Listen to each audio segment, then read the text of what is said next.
Assalamu alaikum wa rahmatullahi wa barakatuh, and welcome to a special broadcast of News and Views on Salam Media with your guest host, Fazlin Franceman Talib. Today is a special broadcast simply because we're covering the Hajj, the fifth pilgrimage, or the fifth pillar of Islam, the pilgrimage that many Muslims from all over the world embark on. I think one of the special things about this era that we're living in is that we're able to speak and see into, sort of what is happening on the other side in the Holy Lands. That we're able to get a glimpse into it. Very often, what happened in the past is that we would wait for the Hujjaj to come back, we'd congregate at their houses, and we'd hear the stories. And today we're going to be speaking to quite a number of different individuals, different organizations that are on Hajj, that are there, just to be able to share with us what is happening, how are they feeling, and giving us a live update. Our first guest, obviously, is from SAHUC, and he is the head of mission in the Holy Lands at the moment, and that is Hafiz Ismail Kholvadia, and he is joining us live. Assalamu alaikum, Hafiz Ismail. Salam wa rahmatullahi wa barakatuh. Oh, I think I'd start off the questioning by basically asking how are you doing? How are the Hujjaj, the South African contingent of Hujjaj, doing? On this Mubarak Friday. Alhamdulillah, with Allah's fazl and karam, I think we're all doing fairly well. We had an unfortunate incident this morning. Well, it may be unfortunate for us, but fortunate for the person who passed on in the early parts of the morning, a brother by the name of Ibrahim Khan. May Allah Ta'ala fulfill his qabr with noor. And I think he is honored by passing away on this Mubarak day, on a Friday, the first day of Hajj. But over and above that, I think, alhamdulillah, the spirits are high. The Hujjaj are in good health so far, good spirits. So we can't really complain about this particular situation currently. So Hafiz Ismail, just to take our viewers into where you guys are at the moment and give insight. So where are you based now, and what is the plan for the next few hours?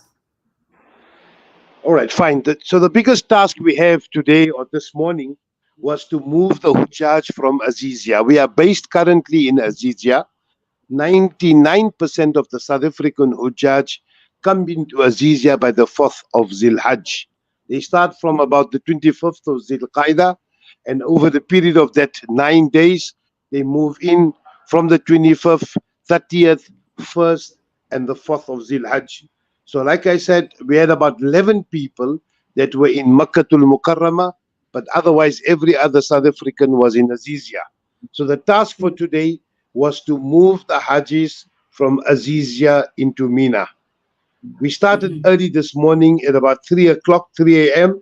There were two operators who opted to leave early in the morning. Alhamdulillah, the buses did come. There were one or two hitches in that time period. We were expecting 6 buses. Only 4 pitched up. The other 2 got lost. But subsequently, they pitched up about an hour and a half later. And alhamdulillah, at this point in time, I can report that we have close to 2,000 Hajis that have already settled in Mina.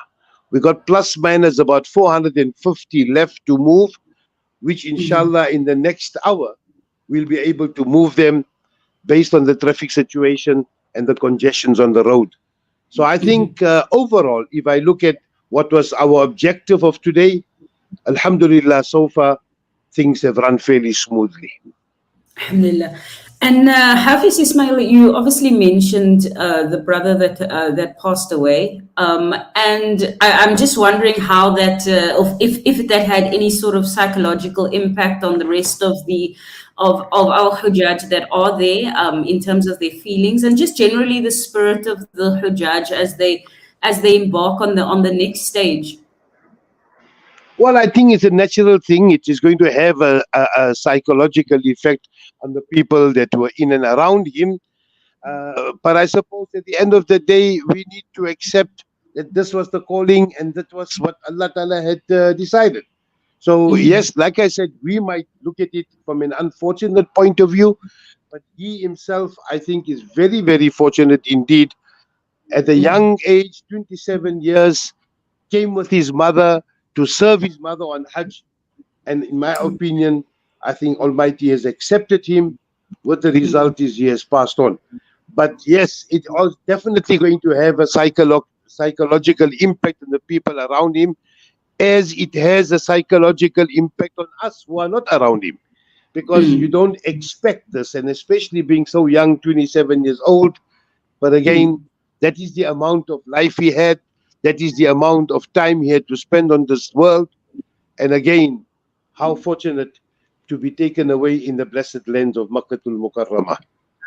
I mean, Hafiz, I think just to just pan to the general psychological feeling of the Hujjaj. Obviously, this is an exciting and can be also spiritually overwhelming period.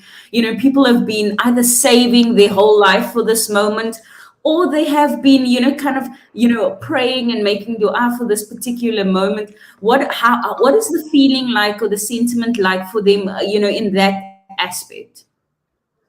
Well, Alhamdulillah, normally before 5 or 6 days before we embark on this journey to Mina, we normally do what we would call a road show or a orientation program.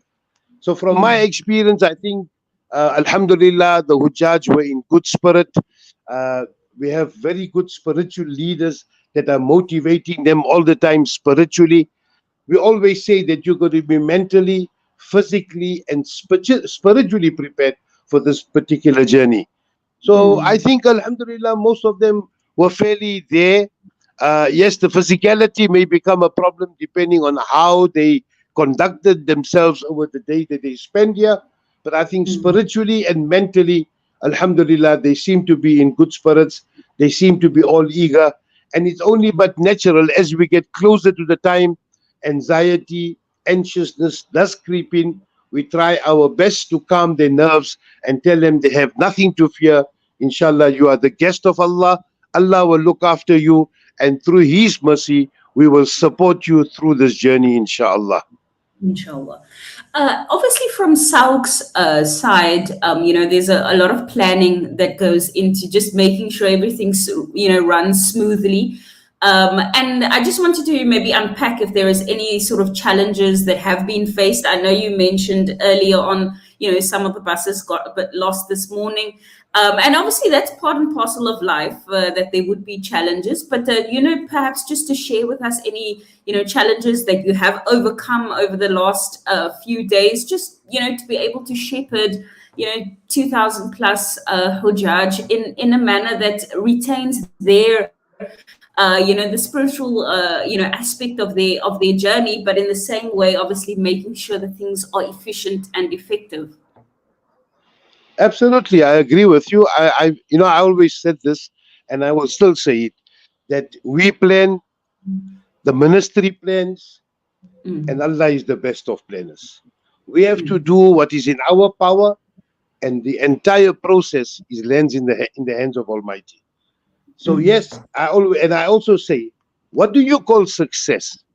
Success is not what we term success, because there are going to be challenges on the road. How we overcome those challenges is what I would then call success. So I mm, must say, overall, from the time that we have set foot in this country, there has been a lot of changes that are taking place, are going to take place, and will take place. They're trying to become a lot more efficient from an administrative point of view. They're trying to facilitate a lot of things. But I can accept the fact that there are going to be glitches on the way. Like I mentioned mm, this morning, that we anticipated the buses to come at 3 o'clock. Alhamdulillah, out of the 6 buses, 4 came on time and 2 got lost. So I think this mm, is Hajj. We need to understand this. We need to expect this. We need to be able to be patient as far as these things are concerned. Yes, we also understand that there's anxiety and there's anxiousness. but we have given the undertaking to every South African Hujjaj from a SAHUC perspective that we will not leave you in an lurch. We will be there all the time, and we will make 100% sure that every Haji gets to his destination, however late it may be, however difficult it may be, but we will make sure, as much as we want them to be there, they want to be there, the authorities also would like to see them being there. It is just a matter of how we're going to get them there. So if I look at the overall situation, really, I think we as South Africans have very little to complain. The few challenges that we have, be it as it may be, it is maybe just a test for us as to what's going to come in front of us. We hope and pray and make dua that Allah Ta'ala remove all the other obstacles so that we can have a complete, safe transition over the next 3 days or 4 days, inshallah. Inshallah. Last question, Hafiz, and this is more from, South Africans that are here at home. They're seeing, they're watching this particular show and other shows, and they're getting a glimpse into the journey that our Hujjaj are on. Can you take us into, you did say obviously the Hujjaj are leaving Azizia, they're on their way to Mina. What does that actually entail from a practical aspect? Just in terms of, so when they get to Mina, what happens then? Where are they located? And kind of take our people that have not been on Hajj and perhaps would like to be inspired to make that niyyah. What is there for them to expect when they go from Azizia to Mina? Well, I mean, this is starting of your journey. So naturally, the anxiety is going to be high, not knowing what to expect there.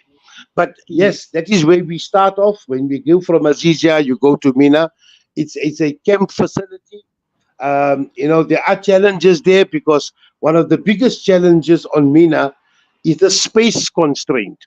So naturally, we have to make those sacrifices to be able to facilitate each other. So yes, Mina is the beginning of this entire journey of Hajj. And here we spend the whole day. And as per the spiritual leader, it is recommended that you read your 5 salah in Mina before you prepare yourself for the departure of Arafat, which is the ultimate and which is the pinnacle of this particular journey. So in Mina, once you get there, depending on the time that you get there, obviously it will be probably in good time for breakfast, and you could probably relax for a while. Then eventually prepare yourself for the afternoon meal. You can either take a bit of a nap, or alternatively, you can basically prepare yourself spiritually. And then inshallah, when the Zohar Salah sets in, you are now basically preparing yourself for lunch. And as you go from there, you sort of relax yourself so that you can be ultimately ready for the journey the very next morning. So it's a very, how should I put it? It's a very calm atmosphere in Mina, as long as you keep calm. There are a few challenges on Mina from the ablution perspective. Like I mentioned earlier on, that yes, because of the space constraints, there's limited amount of toilets. The toilets are not to our satisfaction, but I think this year the amenities have improved to a great extent, but we're going to make do what is available. It's a matter of a couple of hours, and then inshallah, in the early part of tomorrow morning, there will be the departure to Arafat, which will be actually the pinnacle of this particular journey. So Mina is something that, yes, it's a beginning. It's to prepare you for the ultimate, which is tomorrow. And I'm confident that inshallah, the South African Hujjaj will be able to manage themselves over this day, inshallah. Inshallah. Shukran so much, Hafiz Ismail Kholvadia from SAHUC, who's given us some sort of insight just into what the challenges are, what the next steps are for our Hujjaj, as they embark on a very spiritual journey, and probably one of the most spiritual of many people's lifetimes. Shukran for joining us, and inshallah we'll hope to have you back. Jazakallah, all the best, take care, and thanks for having us. Wassalamu alaikum wa rahmatullahi wa barakatuh. That was Hafiz Ismail Kholvadia from SAHUC, who gave us just a little bit of insight in terms of the logistics around what is happening at the moment. We know that 6 buses were scheduled to depart Azizia this morning. en route to Mina. 4 have arrived. The other 2 will arrive shortly. And then obviously there's another contingent that will be leaving Azizia on the route to Mina. So join us for as we cover, stories live from the Holy Lands, as we unpack different aspects of the journey, and also get live feedback from, some of our Hujjaj that are there, and get their feeling and sentiments and how they're psychologically feeling.